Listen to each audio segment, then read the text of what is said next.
Good evening, everybody. We're back to regular scheduled broadcasting after the robot got his show while I was sick. Still not at 100%, but good enough to put something together. On tonight's show, we have Murder in E-flat, Guest of Death, and The Man Who Murdered Time from The Shadow. Next week, maybe I'll be a little bit more chatty.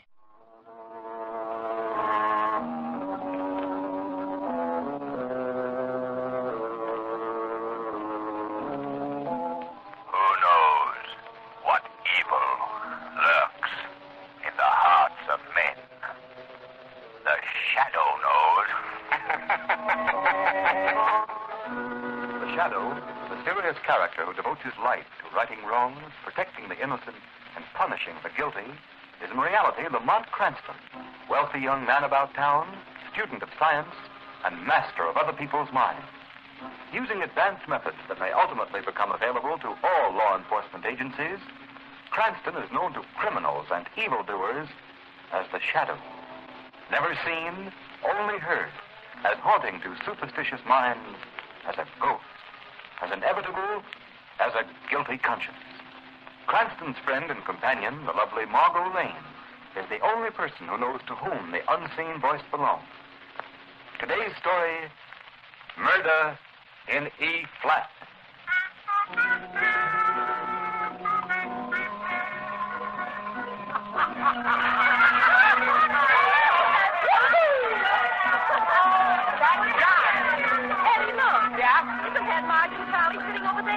Doggone it, isn't it? Hey, Charlie! Hi, Eddie! Come on over here, you and mine. Okay, come on. Never expected to see them here. Well, hello, Helen. Hi, you got room for us? Oh, sure. Hey, waiter, 2 more chairs. What do you think of this band? Hey, wait. Boy, this skinny butler's the hottest pup in town. Well, I'll still take Louis Creamer. Boy, that's my idea of a band. Quiet now, let's listen. All right. Come on! Eddie, roll it over!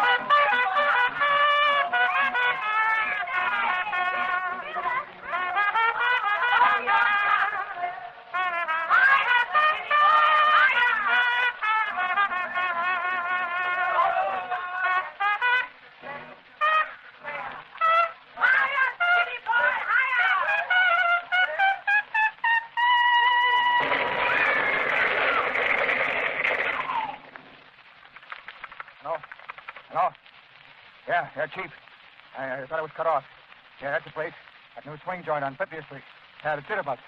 Oh, nobody seems to know what happened. The band was playing and the joint just blew up. Now, we don't know yet how many were hurt. Our thing was, we found a note nailed over the bar. It'll make what sense, though. Read it? Yeah, sure, here it is. It says, the only real music is the music of silence. Yeah, funny business. Okay, I'll report back to headquarters as soon as the ambulance is coming.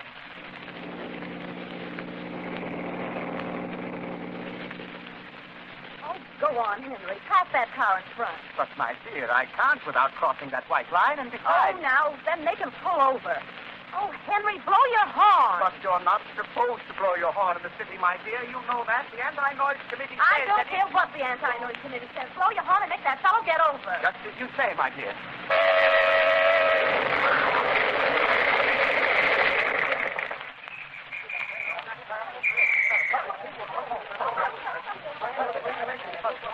Yes, officer. I was driving about 50 yards behind their car. Yeah? They started to swing out of line and blew their horn, and then it happened.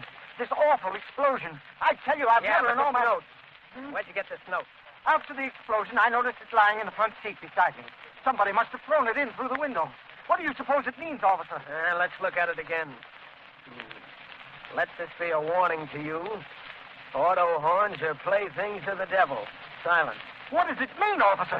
I don't know, mister. But if I were you, I'd forget I had a horn.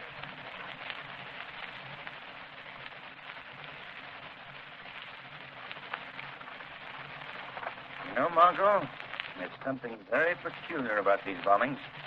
Serious explosions, I believe the paper here calls them. There's another one last night. You mean that freighter that blew up in the river? Yes, Lamont, I was reading about it. The paper says they found a note nailed to a nearby dock. Something about silence is the golden token of true peace. Odd. It sounds like some crank. Yes. Odd and sinister. Silence. That word has appeared in every note. Silence. The only other clue that has been found at all 3 bombings is a piece of U-shaped metal. Now, I wonder if... Margot, Yes, Lamont? you know what a tuning fork looks like, don't you? Why, certainly. It's shaped like a U. Exactly. A piece of metal shaped like a U. Look at this picture here in the paper. Divers found that in the hold of the bomb freighter. Yes, it certainly looks like a tuning fork, all right, but I don't see what... Neither do I, Margot. Yet I feel there's a link between the word silence, these tuning forks, and the bombings. Yes? And if there is a link, Margot, I've got a hunch that this city may be in for one of the most terrifying ordeals it has ever experienced. Then you believe there'll be more of these awful bombings? I don't know what to believe, Margot. I don't know what. Non-stop plane Chicago, now ready at gate 4. Non-stop plane Chicago, now ready at gate 4. Goodbye, John. Don't forget to wire me. Bye, dear. See you Thursday. Bye, Mother. Goodbye, son. I hope you have a smooth flight. Shall we go, Mary? Oh, let's wait, Mother. I love to watch them take off. John promised to wave from the plane. He's going to sit on this side. Well, just as you say, dear, but I must admit that the roar of those motors always makes me a bit nervous.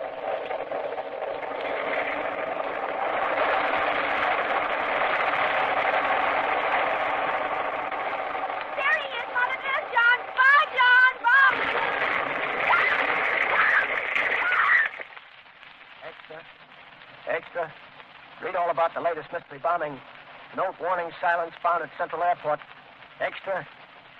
Latest mystery bombing baffles police. Sergeant, you say traffic officer O'Grady found this bomb? Yes, Commissioner Weston. It was stuck in the refuse basket. And this note here was pasted on the police phone box next to the basket. I see it. The roar of traffic is a roar of doom. Silence. Silence. That infernal word's been in every note we found. Yes, sir. What's the laboratory report, Sergeant? What explodes the bomb? The bomb's attached to a photoelectric cell. One of these here U-shaped pieces of metal like we've been finding at all the bombings. I see. Well, how's it work?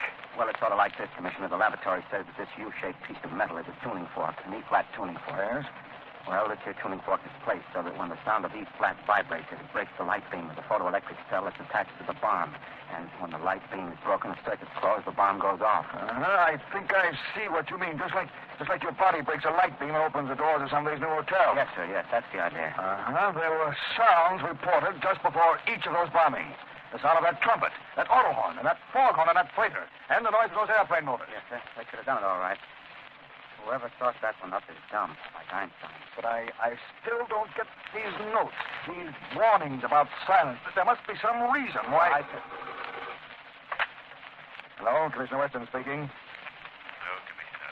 A shadow. Right you are, Commissioner. Well, what do you want? I'm busy, very busy, and I'm afraid I haven't any time for... I know, Commissioner. These bombings are getting a bit out of hand, aren't they? I suppose you know all about them. No, not all. These pieces of U-shaped metal you've been finding. Tuning forks, aren't they? How did you know that? Never mind. Aren't they? Yes. At least that's what our laboratory calls them. E-flat tuning forks, hooked up to a photoelectric cell attached to the bomb. When the sound vibrates the fork, it passes in front of the cell's light beam, and that... And that closes the circuit and explodes the bomb. Very neat, eh, Commissioner? Very. Anything else I can do for you? Just one thing more, Commissioner. Yes? Do you realize what all this means? Why, Each of the notes has contained the word silence. You must broadcast a general warning to the city at once. Use the radio, use the newspapers. Use any means at your command. But warn the people immediately that there must be absolute silence until the murderer is caught. They must not play any musical instruments, blow their auto horns. In fact, they must not do anything to make a loud noise of any kind that might set off another of these tuning fork bombs. For the penalty may be death.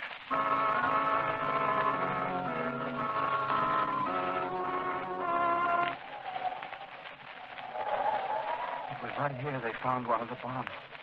Hidden in one of these trash baskets. Yeah. Imagine it right here at one of the busiest corners in the city.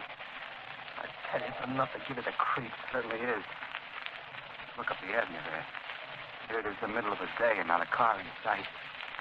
Boy, I haven't had my car out of the garage since the police commissioner broadcast that warning. Think of it. He said even a squeaking brake might send you to Kingdom Come. Well, I can tell you, Kingdom Come would be better than this. If they don't find the guy that's planting these bombs soon, the whole town's going off its nut. You're telling me. I haven't slept in 4 nights. It's awful silence. It's like a wet blanket over your face. Day after day, and not a sound. Stop pacing that floor, Robert. You're making me so nervous I could scream.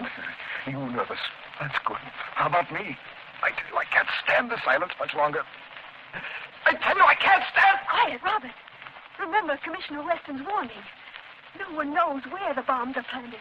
Even a shout might... I know. Even a shout might be an E-flat. A note of death. That's what they're calling it now. It's silly, isn't it? But what do they call this awful tomb we're living in? Quiet, Robert, please. Come on.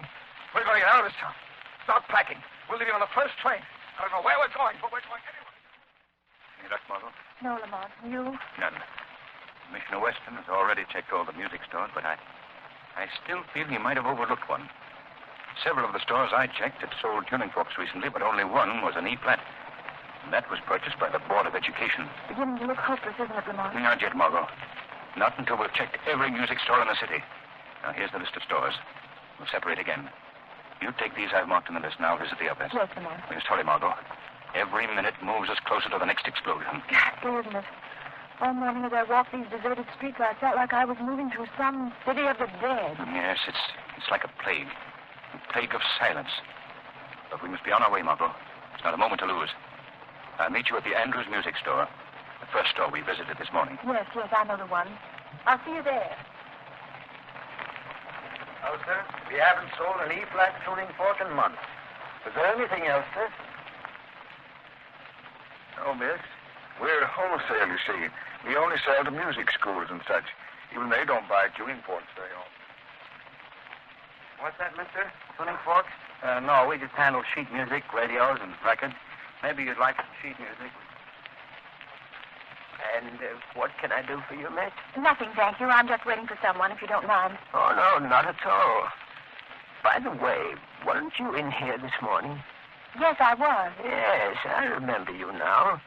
You were with the gentleman who wanted to know if we'd sold any tuning forks lately. Yes, that's right. You said you hadn't. Yes, and after you left, I did remember one sale, but that was to one of our regular customers, and it was a long time ago. That wouldn't be what you... No. No, I suppose not. No. Dr. Bedeau is a very fine man. Fine musician, too. He's bought a number of musical instruments from us. Of course, it did strike me a bit odd. Odd? What was odd? Well, Dr. Bedeau wanting all of those tuning forks for the same pitch. E-flat, I believe it was. E-flat? Yes, but you know how musicians are. Surely you Oh, don't. no, of course not, but I suppose I should see this Dr. Bedeau, just for the record, you know. Would you like his address? Then? Yes, if you'd be so kind. Yes, sure. I'll write it down for you. Dr. Andre Bedeau, 2218 West 9th Street. Nice. Well, thank you. And if the gentleman I'm waiting for should arrive while I'm gone, tell him to wait. Yes. His name is Lamont Cranston. If I'm delayed, tell him to meet me at Dr. Bedeau's. 2218. Yes.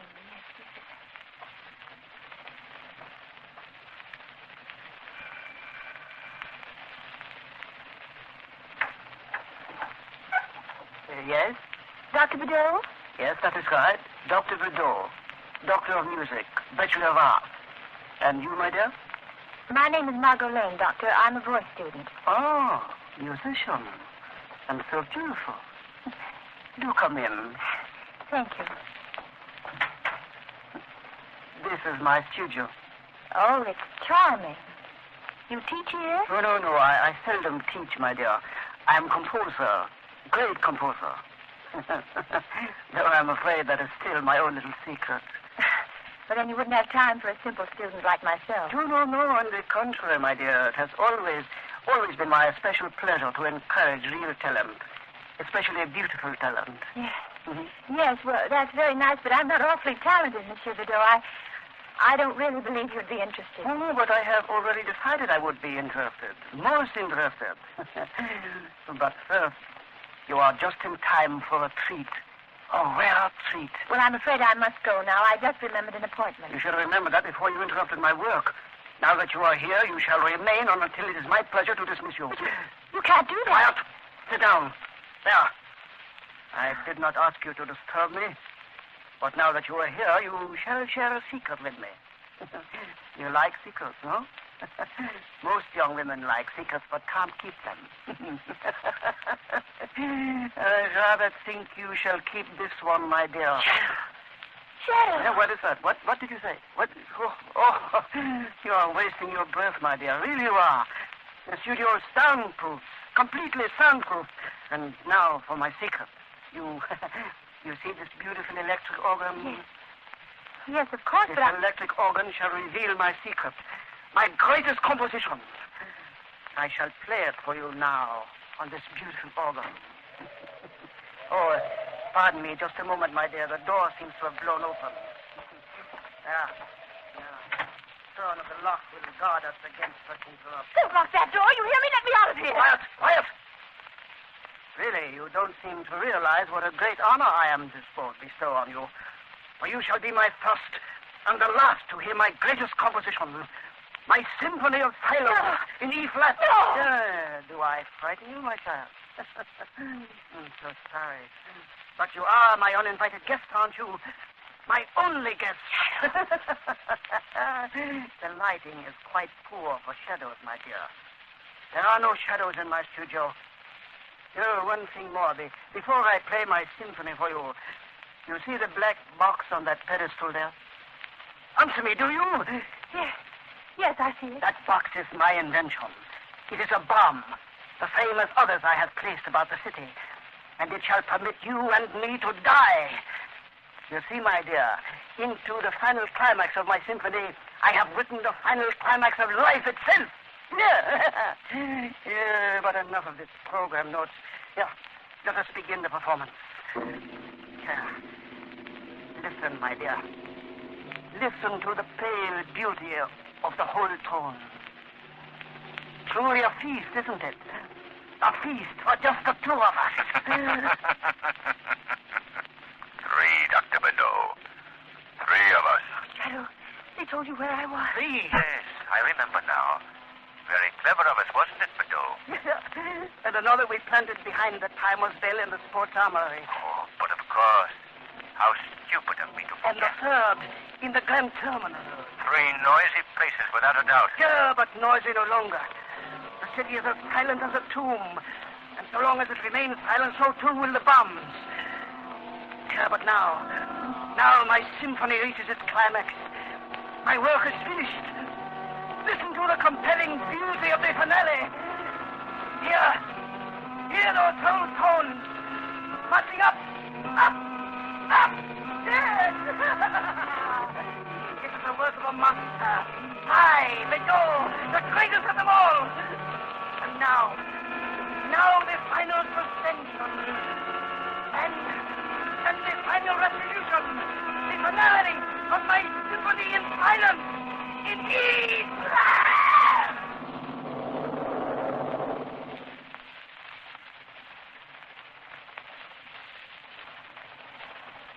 There, Margot. Just rest a minute. Everything is all right. But the explosion, Lamont. There was no explosion. But Dr. Bedeau, look. Lying there across the keyboard. Is he... Yes, dead. Quite dead. It was Bedeau's body pressing against the keyboard that caused the rumbling you thought was an explosion. But I still don't understand. What happened? All the time I was talking to Bedeau, I was standing beside the pedestal on which he placed the bomb. When he started to play the organ, I disconnected the photoelectric cell from the bomb, making it harmless. But Bedeau is dead. Heart failure, my dear Margot. A victim of his own hypnosis. He was so assured that the explosion would occur. See! Yo, who speaks? I am the shadow. The shadow. Oh, yes, of course, my inner voice, my shadow. The shadow of my poor, weak conscience. Yeah, of course, Shadow, the 3 of us. Yes, that's right. We've had an exciting time lately, haven't we, Bedeau? You, the master. I, your shadow. Quite exciting, my shadow. And it has led us to victory. Yes, we have at last won our war on noise. The silent city pays tribute to our cause. But why, Bedeau? Why have we waged this war on the city? Why these bombings? Why this terror? You forget so soon. What a poor conscience you are, Shadow. Yeah. But once more, I will tell you. We have been waging the war of wars, the war for peace. For only the true peace is the simple peace of silence. Yes, Bedeau, but... Quiet, my conscience. Silence is the only way to fight the unhappiness in the world today. This world of ours with its war, its chaos, its noise. Yes, above all, its noise. How many of our bombs are still unexploded, Bedeau? How many? 3 throughout the city, my forgetful Shadow. And 1 here on the pedestal, waiting to play its part in my symphony of silence.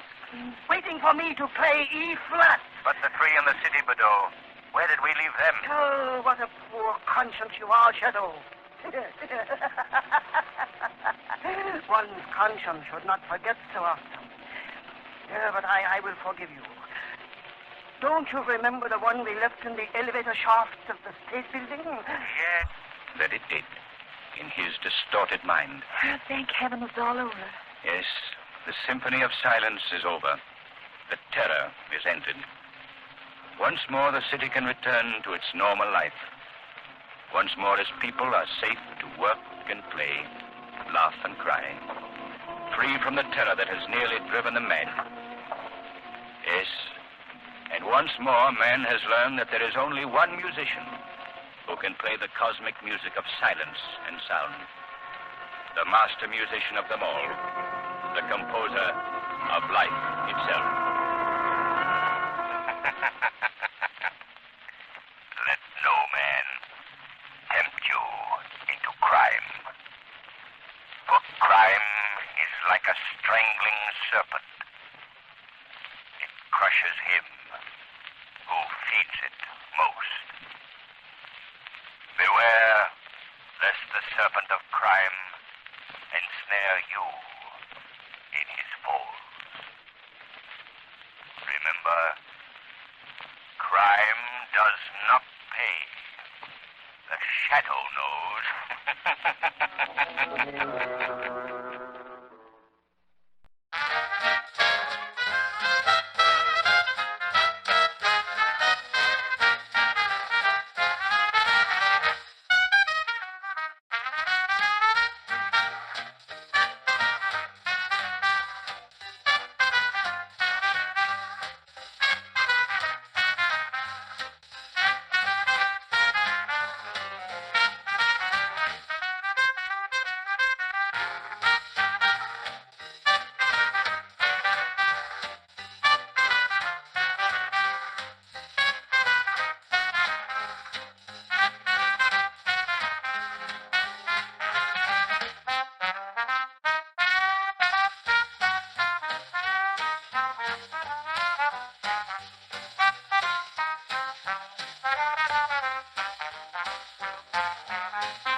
Your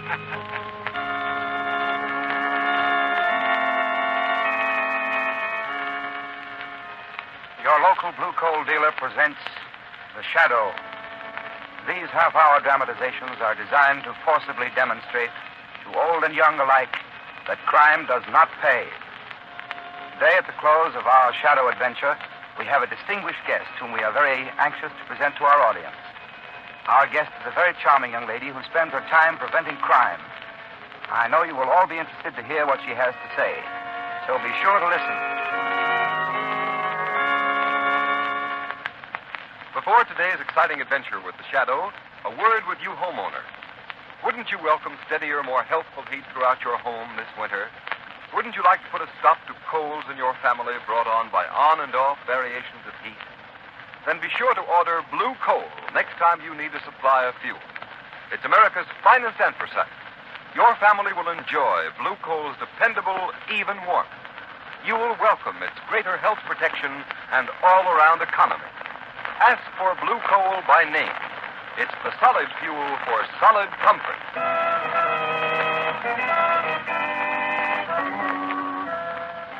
The Shadow, mysterious character who aids those in distress and helps the forces of law and order, is in reality Lamont Cranston, wealthy young man about town. Cranston's friend and companion, the lovely Margot Lane, is the only person who knows to whom the unseen voice belongs. The only one who knows the true identity of that master of other people's minds, the Shadow. Today's story, Guest of Death.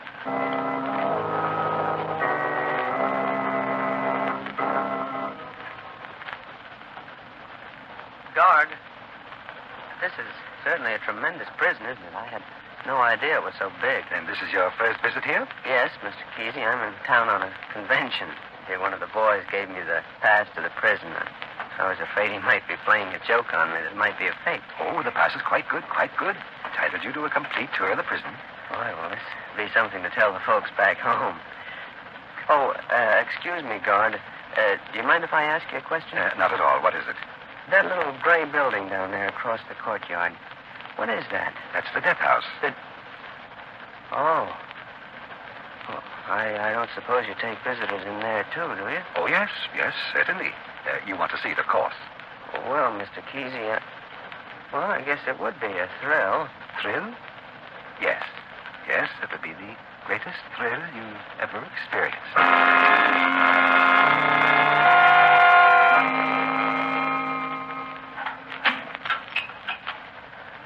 And now, here's the last site on your tour.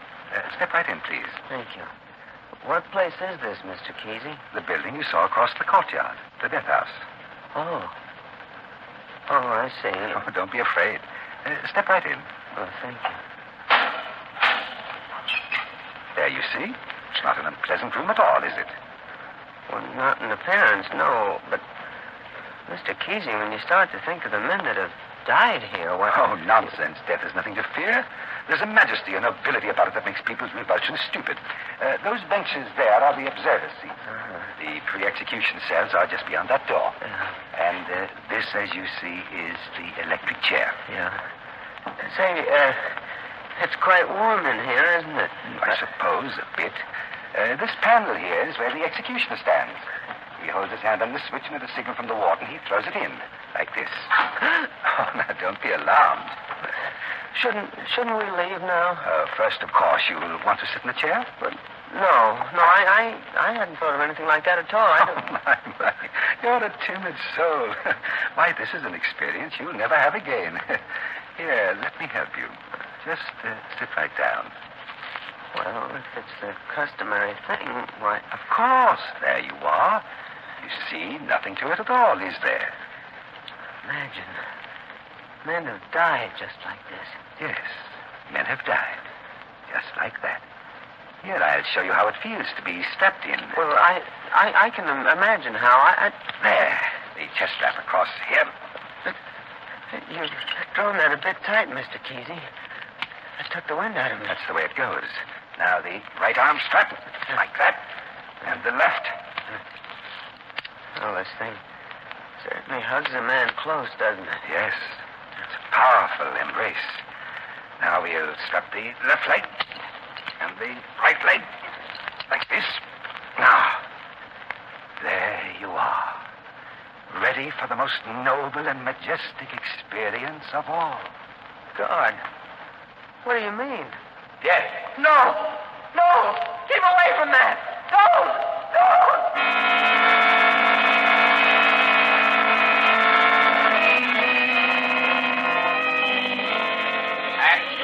X-ray, visitor dies in death house. Read all about it.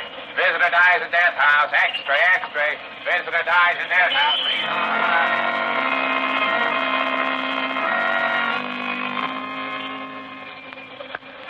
Shall I call you a taxi, sir? Yes, please. Well, Margot, how did you like the opera? Oh, it was simply grand, Lamont, but I'm tired. I'll be glad to get home. Read all about it. X-ray, visitor dies in death house. What's that? Visitor dies in death house? Oh, now, Lamont, please, let's not spoil a lovely night with scare headlines. People are liable to die most any place.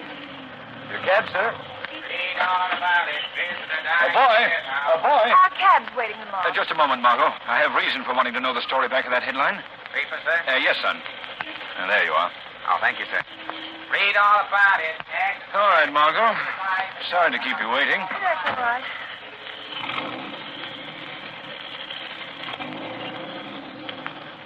Oh, I know you're just dying to get to your story, so go right ahead, Lamont. Go ahead, read it. Here, I'll switch on the light. Well, thank you, Margot. Well, isn't much to it. Newspaper's strangely brief. Merely the headlines and a 7-line box on the first page. What did it say? Well, simply that a visitor died in the death house on a tour of inspection. There doesn't seem much in that to excite the imagination of the shadow. I'm not so sure about that, Margot. Surely you don't see anything sinister in such a bare announcement, Lamont? That's just the point, Margot. The account is too bare. What do you mean? Well, the newspapers don't seem to know anything. And it says here that the prison officials are saying nothing. Oh, perhaps there's nothing more to say. There's an old proverb, Margot, to the effect that virtue rarely lies behind a tight lip. Well, I noticed that ferret gleam in your eye, so I might as well accustom myself to the idea that you're off on another adventure in crime. Yes, Margot. Off on an adventure that promises to be one of the most exciting I've ever had.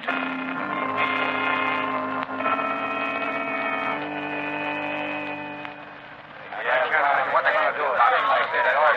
Quiet, boys. Hello? Commissioner Weston speaking. What? You can't get the warden on the phone? Yeah, he can't. This is the police department. He can't ignore us. Well, you try him again, and keep trying until you get him. Now, hold it a minute, boys. Gropey. Yeah? What happened when you went out for prison? Oh, the same thing that happened to your phone call, Chief. Nothing. Couldn't you get any information? All I could find out was that the guy was in town on the furniture convention. He got a pass to see the prison, and some guard by the name of Kesey took him through. Did you question this Kesey? He couldn't get a hold of him. Why not? Well, Chief, we found out that he lives way up on the Cape, so Jim here and me went out there. And then what happened? Nothing. If somebody says nothing to me again, I'll... Just a minute. Yes. Hello? Commissioner Weston speaking. Good evening, Commissioner Weston. Oh, you again. Yes, Commissioner. The shadow. Just a minute. Hold the line.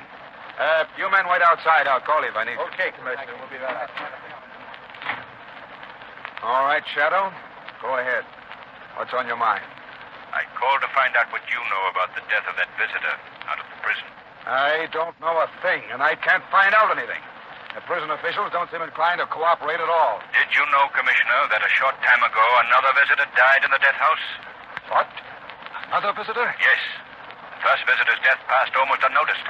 But now, Commissioner, another. Say, this puts a new light on the whole matter. Calls for immediate action. No, Commissioner. Hold everything until you hear from me.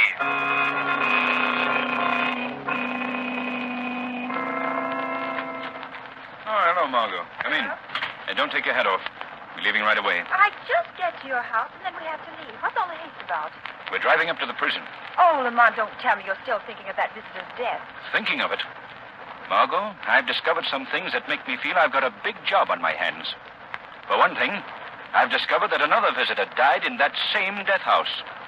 I've come to the conclusion that there's only one way I can find out what's back of it, Paul. And how is that? Here. You see this? It's a visitor's pass. Yes. I'm going up there and go through that prison, just as those other men went through, as a visitor. Oh, no. No, Lamont, you mustn't. I've got to, Margot. It's the only way. Well, I'm not usually given to superstition, Lamont, but there's something supernatural, something unearthly about those deaths. I don't want you to expose yourself to the same fate that overtook those poor men. I won't let you do it. Come now, Margot. Don't let this get the best of you. Oh, Lamont, I'm afraid. I'm afraid.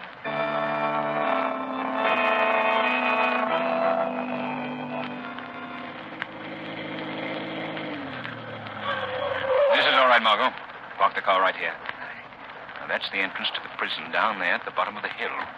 Lamont, I wish you wouldn't go through with this. You may be walking to your death. Don't worry, Margot. You stay here in the car. And remember this. Don't lose your courage, no matter what you may hear or what you may see.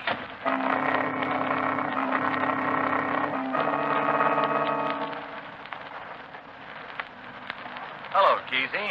You here again? Yes, Mr. Harper. I'm taking this gentleman, Mr. Cranston, on a tour of our institution. You'll have to be searched, sir. Raise your arms, please. There you are. What are they going to stop handing out these visitors' passes, Kesey? Stop? Why should they do that? Well, I should think they'd be a little more careful because of what's already happened around here. Oh, nonsense, Mr. Harper. Accidents will happen, you know. No reason why prison routine should be upset unnecessarily. All right, Mr. Cranston, you're okay. Thank you. Open up, Tom. Right.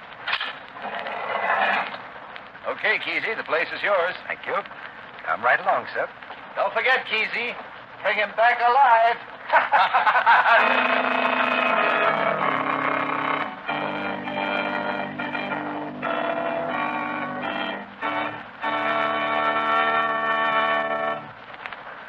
Return you to the second half of the Shadow's exciting adventure in just a moment. In the meantime, homeowners, let me remind you that there's one sure way to save yourselves time, trouble, and money in heating your homes this winter. And that's by insisting on blue coal when you order your next supply of anthracite. With blue coal, you'll get steadier, more dependable heat at far less heating costs. For blue coal is mined from the heart of the northern Pennsylvania fields, the richest hard coal deposits in the United States. Each carload, as it comes from the mines, is washed with 12 1/2 tons of water for every ton of coal to remove any existing impurities. Then the coal is carefully sized and finally submitted to a thorough laboratory test by inspectors. Only the coal which meets the high standard of quality is accepted for shipment to blue coal dealers. Blue coal's harmless blue coloring guarantees you that you're getting a coal that has been quality tested, a coal you can be sure is superior in every way. You'll find that blue coal banks more easily and gives you longer firing periods, and it saves you money by burning itself down to a fine ash. Blue coal will heat your home with a minimum of attention and a maximum of heating comfort and efficiency. So call your nearest blue coal dealer for better heat at less cost this winter. You'll find his name listed in the Where to Buy It section of your classified telephone directory under the words Blue Coal.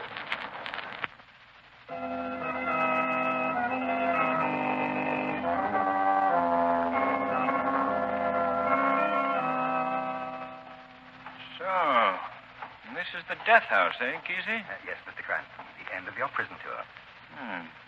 Eerie sort of place, isn't it? Oh, that depends on the viewpoint. Yeah. You've worked in this prison a long time, haven't you, Kesey? I've been here 35 years, Mr. Cranston. Really? Yes, sir. 35 years in the service. Yeah. Is this your regular job, taking visitors through the prison? Yes, I've been doing this for several years. But it's a poor substitute for the place that rightfully belongs to me.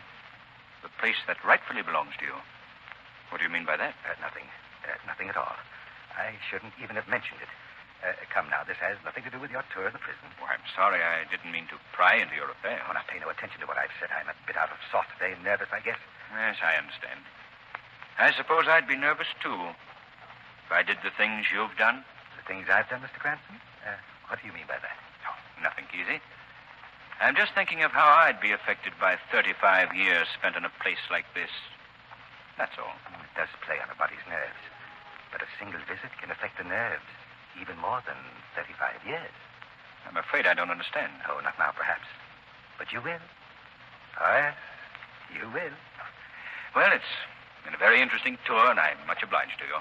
I must be running along now. But I haven't explained this room, the death house, to you. Well, that's hardly necessary. Surely you wouldn't leave without sitting in the electric chair, Mr. Cranston. My curiosity doesn't go to such extremes. But every visitor sits in the chair. Well, Kesey, you've been very thorough in showing me through the prison, so if you feel I'm spoiling your final touch, why, of course I'll sit in your chair. Ah, good. Sit right down. All right. There we are. Now I'll strap you in. Oh, it won't take a minute. There. The chest strap's on already, you see. Well, you certainly did that with amazing speed, Kesey. Like an expert. I am an expert, Mr. Cranston. Years ago, I was a member of the execution squad. Really? Then you participated in the actual executions? I was one of the men whose job it was to strap the condemned in the chair. There's a man for each strap, you know. Speed is important. The quicker it's done, the less the condemned suffers. I was on the chest strap. That happens to be the most important one. Well, I can testify to your efficiency. I can hardly move a muscle. I don't suppose you can. There we are. Snug as a bug in a rug. But not so comfortable. By the way, Mr. Cranston, you remember the famous Carsden case, don't you? Oh, very well. Carsden was brought to justice as a result of the efforts of a character known as the Shadow. Then surely you must remember me. My picture was in all the newspapers at the time. Oh, really? I suppose you helped to strap Carsden in the chair. Oh, no. I executed him. You what? Oh, it was a very unusual case. You see, we had a new executioner. At the last moment, the poor fellow's nerve gave away. Oh, there was quite a to-do. Carsden was already strapped in the chair. The warden was beside himself. Somebody had to bring matters to a conclusion. So, I volunteered my services. As executioner? Yes. Oh, it was quite an experience. First and only time I ever attracted the least bit of attention. But it was the cause of the most bitter disappointment in my whole life. Disappointment? You see, I'd hoped that my service would be rewarded with a permanent appointment as executioner. You had an ambition to make a career of it? Well, why not? Hundreds of others applied for the job. Oh, it's a position of distinction. You say you were promised the job? Yes, but the authorities didn't live up to the promise. They cheated me, robbed me of what was mine. Oh, I wouldn't let it disturb me so if I were you. Disturb me? It's rankled in my heart throughout the years and left me with one consuming desire: to hate. Well, a hatred like that can hurt no one but yourself. You think not, and I know better. I'll make them pay for what they've done to me. I'll make them pay. I think you have an entirely wrong attitude, Kesey. Well, this has all been very exciting, and now if you'll unstrap me and let me out of this electric chair, why... What? Let you out of the chair, Mr. Cranston? Never. I'm going to give you what I gave the others. What do you mean, Kesey? The moment I'm going to pull the switch and fling you into eternity. Let me out of this chair. Yes, I'll let you out. You can't do anything like that. You can't get away with it. I told you I'll make them pay for what they've done to me. Get yourself together, man. Why do you want to wreak your vengeance on people like me? Because you are people, and the people cheated me, and they'll pay for it. Kesey, you're a fiend. I'm a cheated man. That's only your excuse, an excuse you offer your conscience to justify the things you do. Shut up. There's only one reason for you doing a thing like this, Kesey. The desire to satisfy a vicious urge in your diabolic nature. Shut up, I said. You can't go through with this thing without your excuse. Well, I'm going to take that away from you. I'm going to turn you inside out and show you the fiend you really are. I won't let you. I'll shut you up. I'll put the headpiece on and cover your face with a death. Don't you dare! You can say what you want now. I don't have to hear you. Now, the switch and eternity.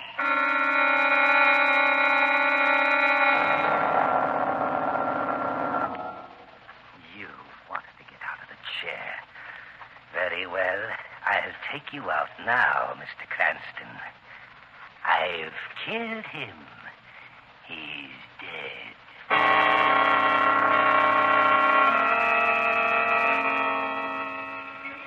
Hey, lady. You can't park here all day. You'll have to move along. I'm waiting for a friend, officer.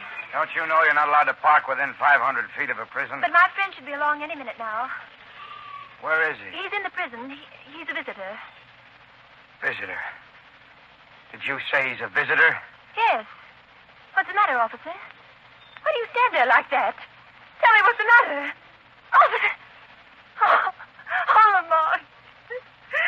Lamont.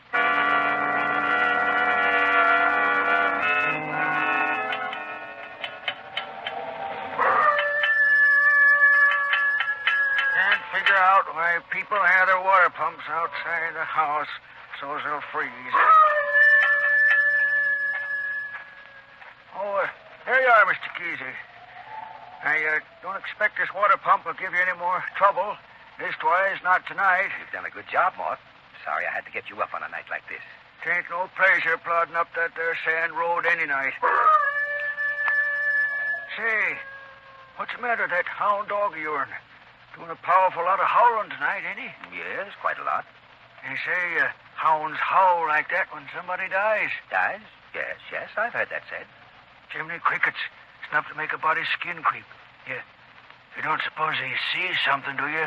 A spirit, I mean? No, it's nothing. Forget it. Don't reckon even spirits would come up here. Does he often howl like that? I've only heard him do that twice before. Tonight makes the third time. Well, there's your water pump, fit and fine, Mr. Kesey. I'll be getting on down to home now. Good night to you. Good night, Mort. Rex, here. Come here. In the house with you. Go on. Get. Enough of that now. Lie down. Chicken-hearted old hound. Just like a human, you fear death, too. That fool, Mr. Cranston, I sent to eternity today, he was afraid of death. But that didn't save him. He's no more. He's dead. And I'll send many others after him. What was that? Who's there? Who's out there? Is that you, Mort? No, Kesey. Mort is well down the hill now. There's nobody out there. I'm right here, in your house. Right here in the room with you. I know where you are. You're in this house. You see, I'm not in the closet. I'm right here, behind you. Who are you? What do you want? You, Kesey. I've come for you. Don't you touch me. Don't you come near me. Surely you're not afraid of death. Death? Remember, only fools fear death, Kesey. Get out. Get out. I'll brain you. I'll kill you here. You have a poor aim, Kesey. Get out.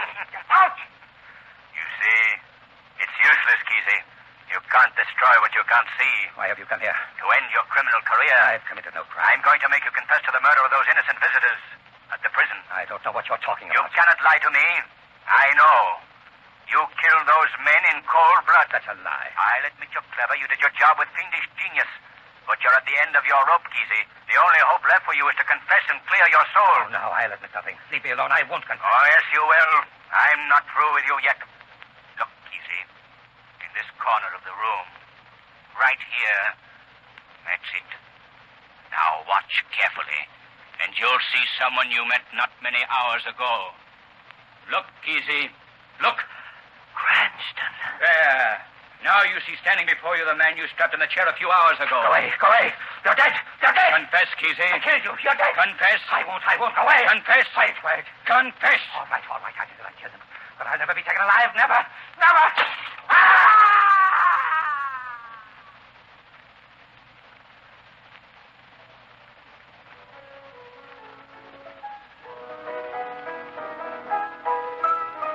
Lamont, stop playing for just a minute. Very well, Margot. No, I can't understand how Kesey could have hidden his crimes for so long. It's quite understandable, Margot. Each of Kesey's victims seemed to have died from natural causes. But, Lamont, Now, let me explain, Margot. You see, Kesey was somewhat of a student of the psychology of fear, and this knowledge and the victim's natural fear of a factual instrument of death, the electric chair, enabled Kesey to produce a fear paralysis that stopped the hearts of his victims. They died of heart failure. Then he didn't actually electrocute them? He couldn't, Margot. The electric chair is never hooked to the powerhouse except during a legal execution. But you, Lamont, I thought you were dead. Well, Margot, I produced a death condition by a little trick in self-hypnosis that I learned from an old Hindu. I let Kesey think he had actually killed me. Well, it's an amazing case, Lamont. I'm glad it's over. Yes, Margot, it's over. Kesey was a fiend consumed by the heat of his own hatred. He's now the many destroyed. And who knows, perhaps theirs is the final and most complete vengeance.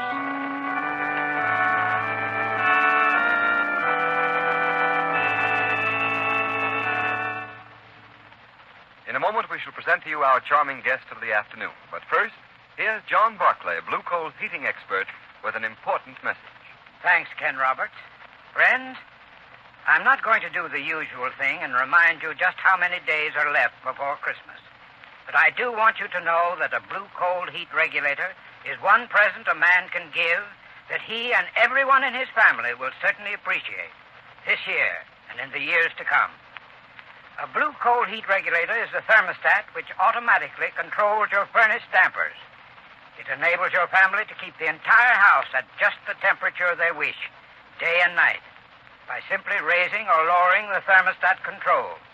And a blue coal heat regulator is one present which will pay for itself in the long run. It will save coal, eliminate constant trips to the cellar, and cut down much of the time and trouble of constant furnace attention. So, homeowners, be sure to get in touch with your nearest blue coal dealer. Ask him about a blue coal heat regulator. It's one Christmas gift that will be long appreciated by every member of your family. I thank you.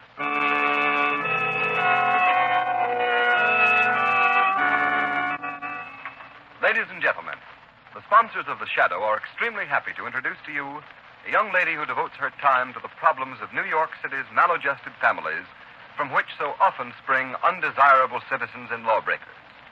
It is with great pleasure that I introduce to you Miss Ann Halperin, probation officer of the Family Division of the Domestic Relations Court of the City of New York. Well, that sounds like a big job for such a little lady. Trying to help other people adjust their difficulties is always a big job, Mr. Roberts. But knowing that we are helping parents and children make the most of their lives makes it intensely satisfying work. And a mighty fine piece of work you're doing, too, Miss Halperin. Thank you, Mr. Roberts. I certainly hope so. I feel that I cannot stress too strongly the part that an unhappy or broken home can play in the formation of criminal habits. The Domestic Relations Court attempts to check the problem at one of its roots, just as you attempt to meet it in another way, by showing your listeners so dramatically and convincingly the folly and complete futility of crime. Thank you, Miss Halperin. It makes all of us feel we're doing something really worthwhile, especially so knowing that you and your associates in the business of crime prevention believe our efforts are not in vain. It's been a real privilege to have you as our guest this afternoon, and we thank you very much, Miss Halperin. Today's program is based on a story copyrighted by The Shadow magazine. All the characters and all the places named are fictitious. Any similarity to persons living or dead is purely coincidental. The Shadow magazine is now on sale at your local newsstand.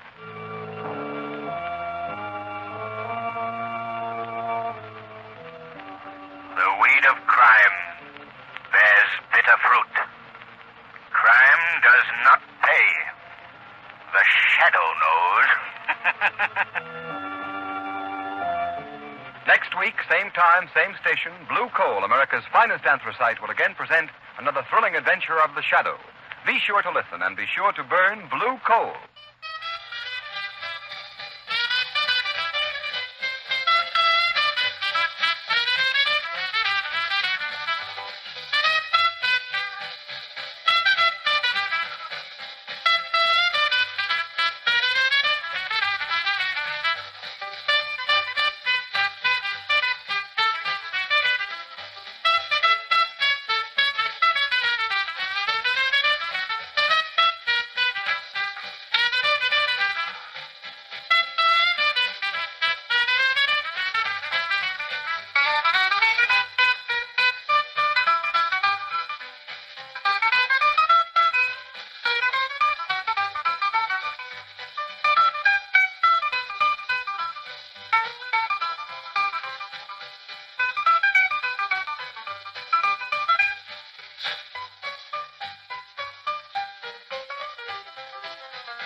While we're waiting for the first act of the Shadow's latest adventure to begin, I'd like to ask every motorist to do this. Take a ride on the new Goodrich Safety Silvertown tire. See for yourself how it grips wet, slippery roads like you never felt a tire grip before. That's because the amazing Silvertown Lifesaver tread acts like a battery of windshield wipers. Sweeps wet roads so dry you can light a match on its track. For the quickest non-skid stops you've ever had, equip your car with Goodrich Silvertown tire.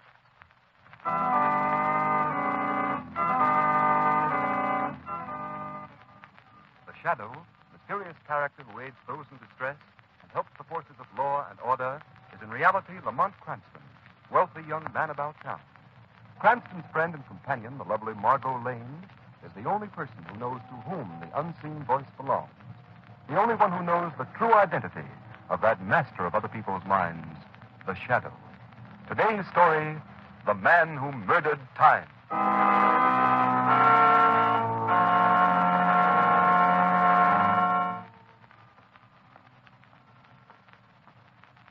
Yes, Stuart?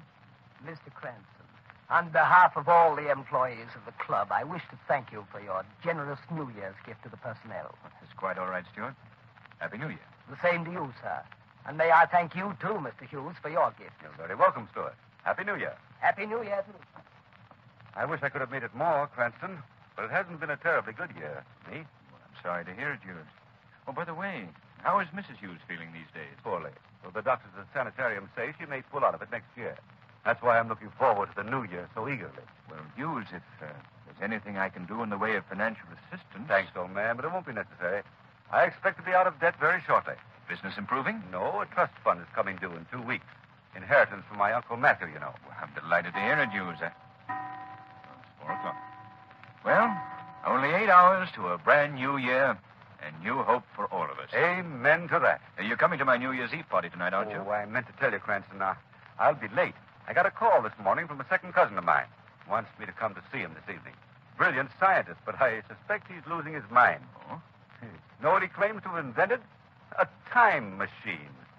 A time machine? Yes, it's fantastic, isn't it? Well, come, Hughes. Is anything really fantastic in the modern world of science?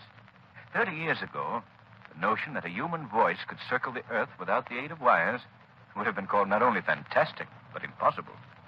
Radio, electric light, airplanes, all were called fantastic in their time, but today they're accepted facts. Why not the time machine? Well, I'm from Missouri.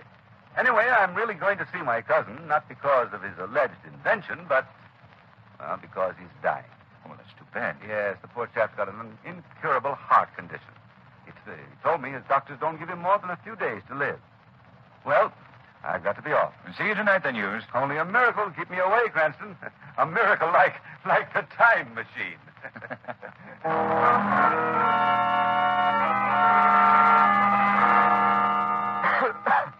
Oh, here, Willard. Drink this water. There. Feel better now? Yes, it's better, Hughes. Perhaps you'd better get into bed, Willard. Frankly, I didn't expect to find you up and about, dressed to kill. Dressed to kill. Very good. Such an apt phrase. Well, why not? This is probably the last day of my life. Well, I'm sure it's not as bad as all that, Willard. If you take care of yourself. Come, Hughes. I'll never see the new year. That's what you're really thinking. Know what I've done today? What, Willard? The things I've wanted to do all my life. Packed them all into this one long, glorious day. I've smoked $2 cigars, eaten the finest foods, bought thousands of dollars worth of completely useless things just for the fun of indulging myself. Willard, I thought that I'm broke? I am. Then how did you... Borrowed, dear cousin. Spent other people's money, incurred enormous debts. Payable next year. Next year, which will never come. I'm sorry, Willard. Oh, what are you sorry about? I'm not. Matter of fact, I've just begun to celebrate. And you must join me, Hughes. Absolutely insist. I bought a marvelous sherry today, a rare vintage. You rang, sir? You needn't bother. The sherry, John. Yes, sir. I have it here, sir. Fine. Put it on the table. Shall I pour, sir? No, I'll do it myself. That's all, John. Very good.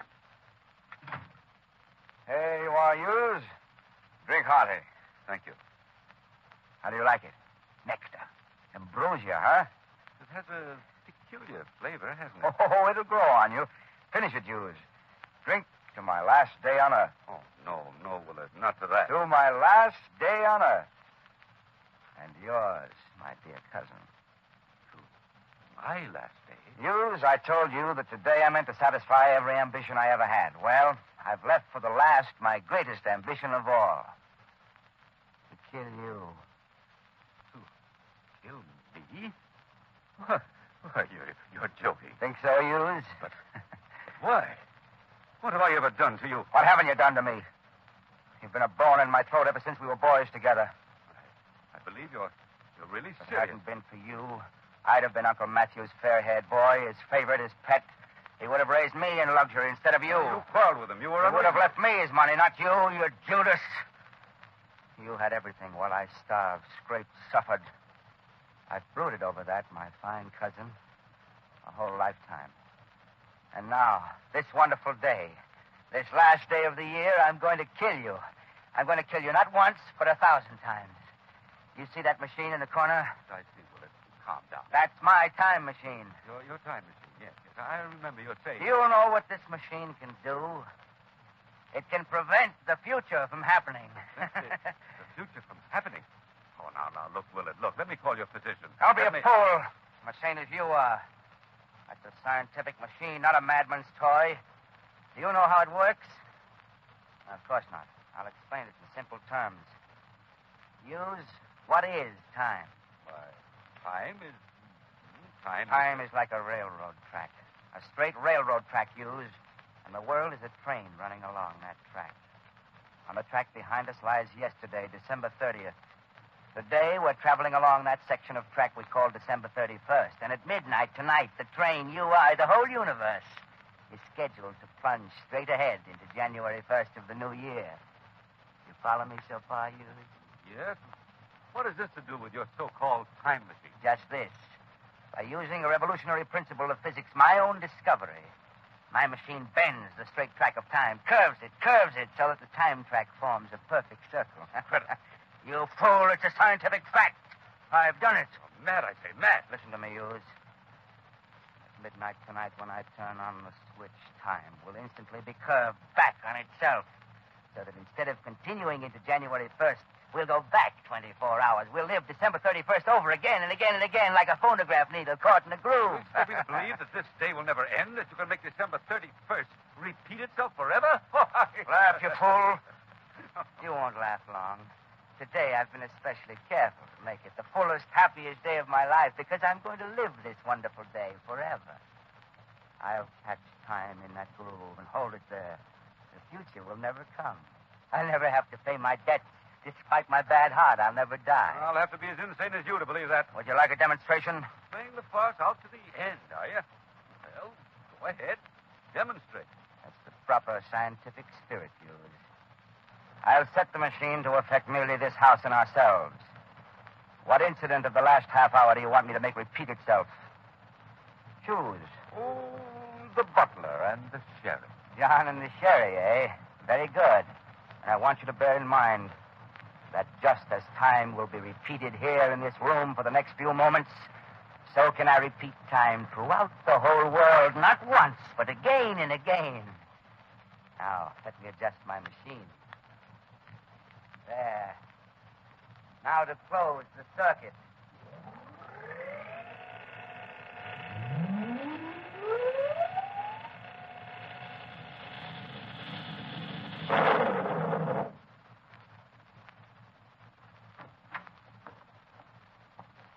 Rang, sir? Really, Willard? The sherry, John. Yes, sir. I have it here, sir. Fine. Put it on the table. Shall I pour, sir? No, I'll do it myself. That's all, John. Very good.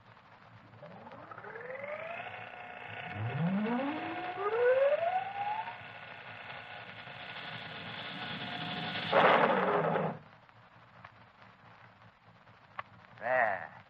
The automatic circuit cut us off, and we're back in ordinary time again. Convinced, Hughes? It can't be. It's impossible. It's a trick, a dream, a nightmare. You'll be saying that for all eternity. I'm getting out of here. Are you, cousin? Try it if you can. I can't. I'm paralyzed. I can't get out of this chair. You feel pain now, don't you, Hughes?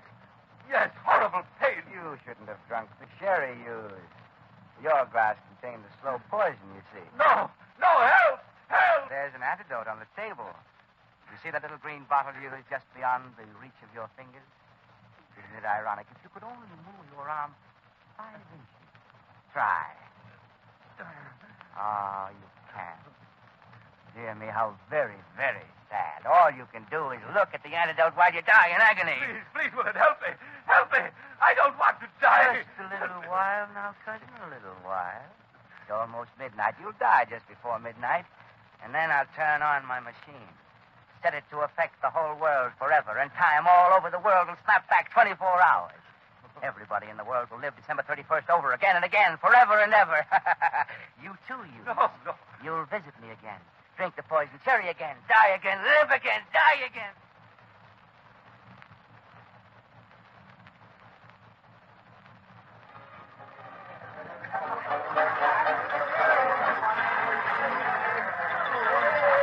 Oh, Lamont, this party of yours is the loveliest New Year's Eve party I ever attended. Margot, you danced beautifully. Thanks, Lamont.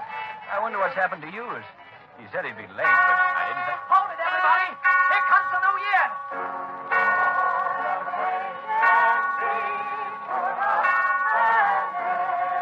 Happy New Year, Lamont. Not yet, Margot. 8, 9, 10, 11...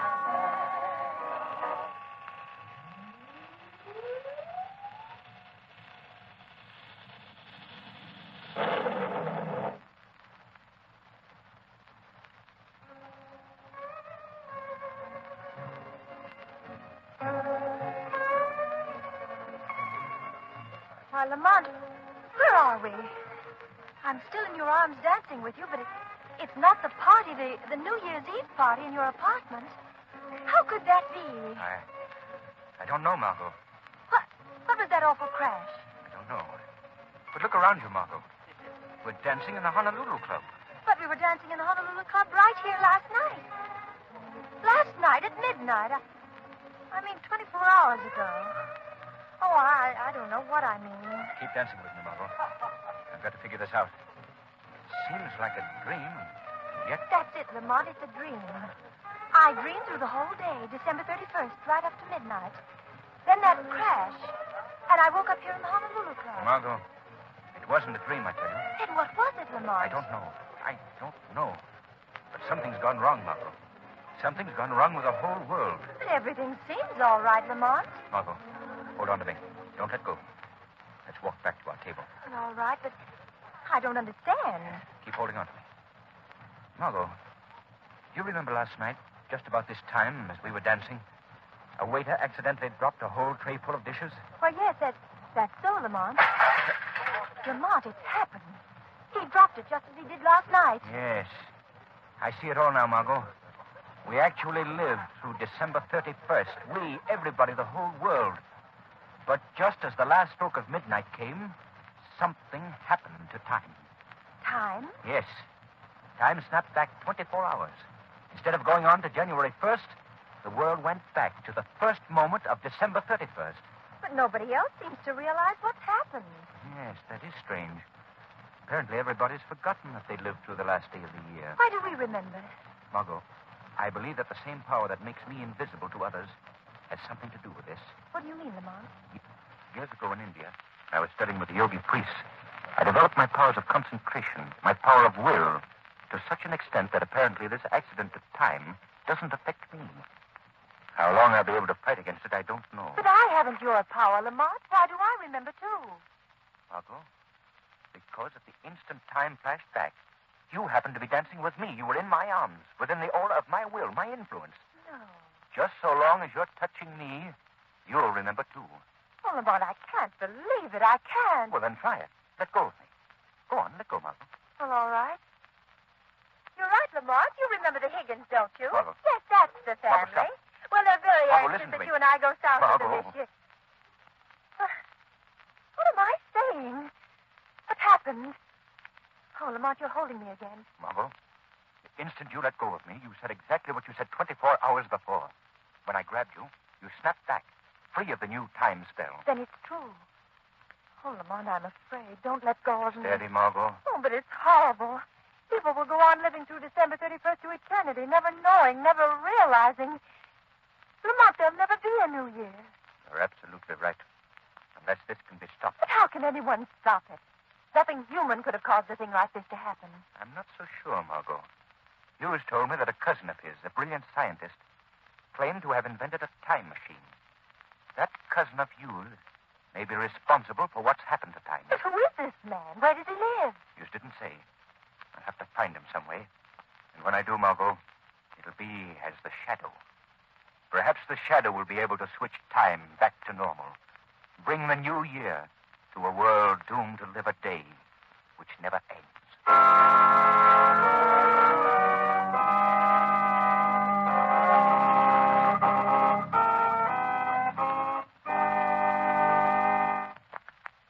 In just a minute, the curtain rises on Act 2 of The Shadow's Adventure.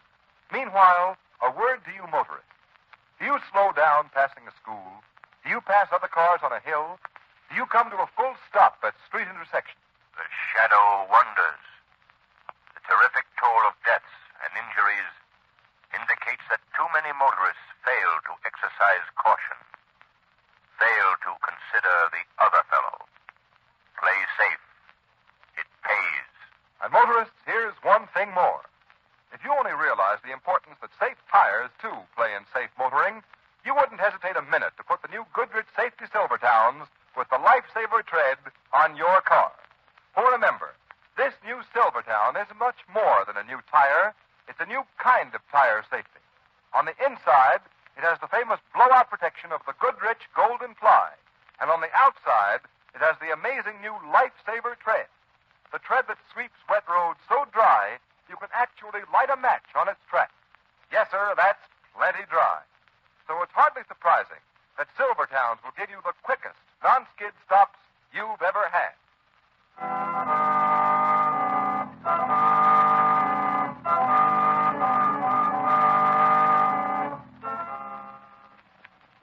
Margot, keep holding on to me. I will, Lamont. We can walk. My apartment isn't far. Oh, why don't you let me come with you? No, Margot. This is the Shadow's job. It may be dangerous. I want you to be safe. Safe in a world gone mad? Oh. Now, watch yourself. The streets are slippery with ice. Here, hold on to me more tightly. We'll cross here.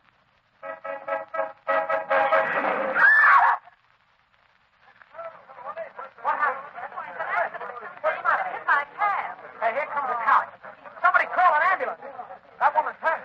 Oh, how awful. Come on. Do you remember, Margot, last night, on this very spot? Same taxi, the same corner, same poor woman struck down. It's happened all over again. Yes, Margot. And it'll happen all over again every 24 hours from now until doomsday. Oh, it's frightening. Think of that woman over and over. Unless I can put time back on its track, Margot. I must. Let's hurry. Oh, look at that poor man shivering in the doorway there. He hasn't even an overcoat. He looks hungry, poor devil. Margot, remember last night? In a moment, he'll step out of that doorway and ask me for a dime.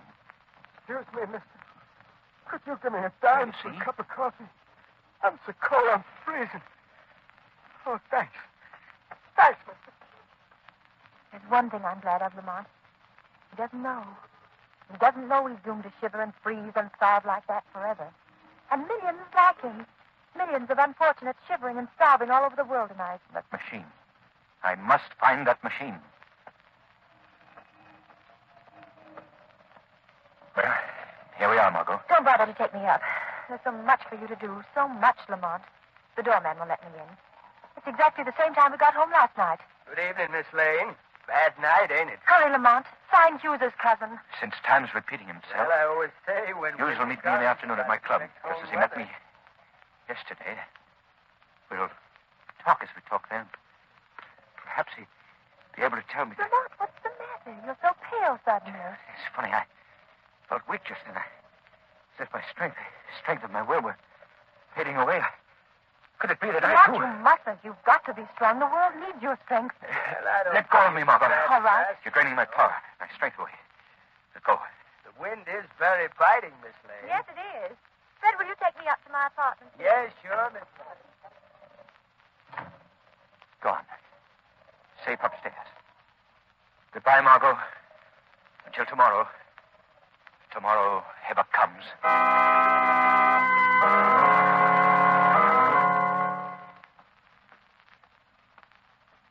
Mr. Cranston, on behalf of all the employees of the club, I wish to thank you for your generous Stuart, New Year's gift to the listen to me. personnel. Can't you hear? Don't you The understand same what I'm to saying to you? sir. And may I thank you, too, Mr. Hughes, for your gift. You're very welcome, Stuart. Happy New Year. Happy New Year to you. Stuart, stop. I wish I could have made it more, Cranston, but it hasn't been a terribly good year for Hughes, me. let me take your hand. You're merely repeating what you said 24 hours ago. Poorly, though Now there's listen to some me. mistakes you may pull out of it. Who is your next cousin? year. That's why Who I'm is he? looking Where forward does he to the live? New Year so eagerly. Oh, hopeless. He's not attuned to my will. I'll have to follow him. Make him lead me to this cousin of his. Expect to the to be time out machine. of debt very shortly. I must concentrate. My willpower seems to be failing. I must hold on until Hughes visits his cousin.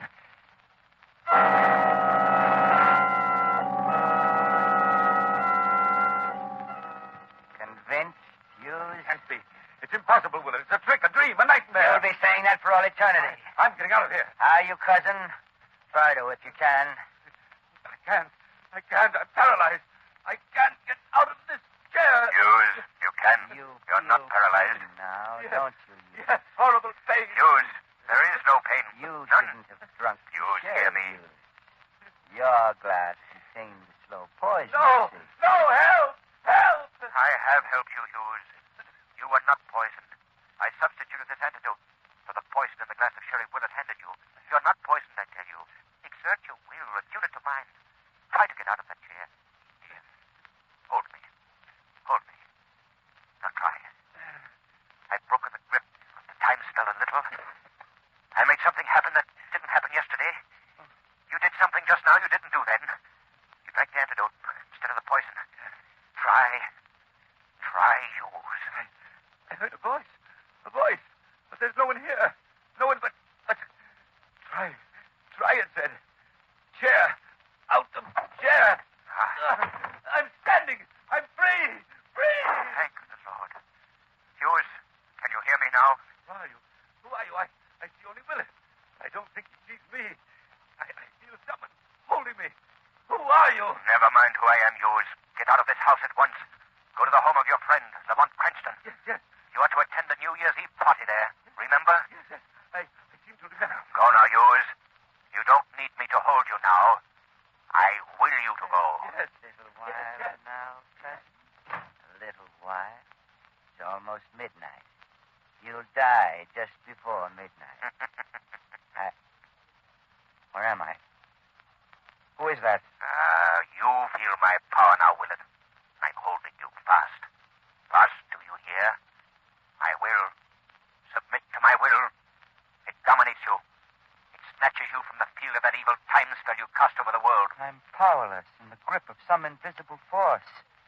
And it speaks. Who are you? Who? I am the shadow. The shadow. Dr. Willard, you are guilty of the greatest crime ever perpetrated against mankind. You thought to condemn the rest of the world to an eternity of cold and darkness and suffering. No, I didn't mean to do that. You wanted an eternal life of pleasure, of evil. You tried to stave off forever the death that hung over you like a sword. I don't want to die. To satisfy your selfishness, you tried to, you did break the laws of nature. And so you must be punished, Dr. Willard. Punished. How? In a moment, I shall smash your devilish time machine, reduce it to splinters and scrap. And the instant the machine is smashed, time will snap back to normal. Instantaneously, time will take up where it left off when you put the machine into operation. And so will come what you thought to destroy forever. The new year. The blessed new year that means new hope and happiness for the good and the innocent people of the world. While for you, it will bring what God decreed for you. Death. No, don't smash the machine. Give me one more day of life, just one, and I'll smash it myself. Not 1 hour, not 1 minute, not 1 second. Don't let me die. Stop.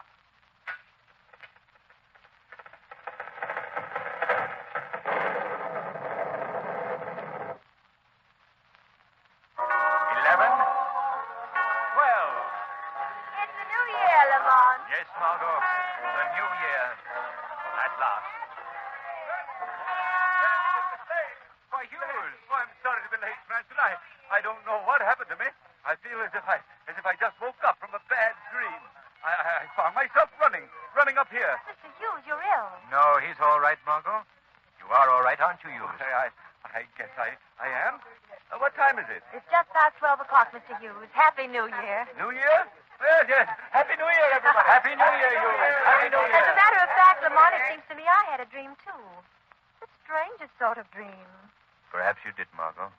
Well, anyway, Happy New Year, Lamont. Happy New Year.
Today's program is based on a story copyrighted by the Shadow magazine.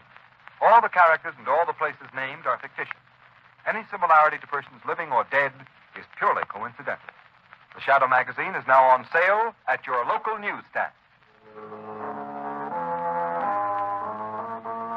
The weed of crime bears bitter fruit.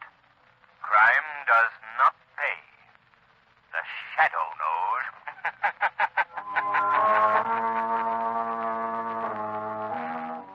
The days come to end now. Work's all done. Let's take a bow. Smiles and joy on every face. It's time to leave this happy place. Packed our gears and locked the door. Running free just like before. Rising high as the stars above. In work we find a piece of love. Oh, daily triumph, here we go. As we leave the candles glow. Goodbye, office, see you soon. Till tomorrow in the afternoon. Laughter rings from all around. In this space joy can be found. Tasks are finished, time to play. Bidding adieu to another day. Oh, daily triumph, here we go. As we leave the candles glow. Goodbye, office, see you soon. Till tomorrow in the afternoon.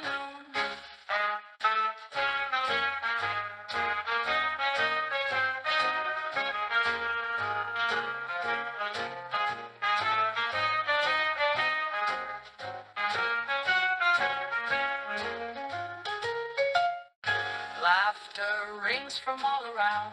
In this space joy can be found. Tasks are finished, time to play. Bidding adieu to another day. Oh, daily triumph, here we go. As we leave the candles glow. Goodbye, office, see you soon. Till tomorrow in the afternoon. Laughter, rest, and time to dream. In the stars our hearts will gleam. Count the moments, count the smiles. We'll be back in just a while.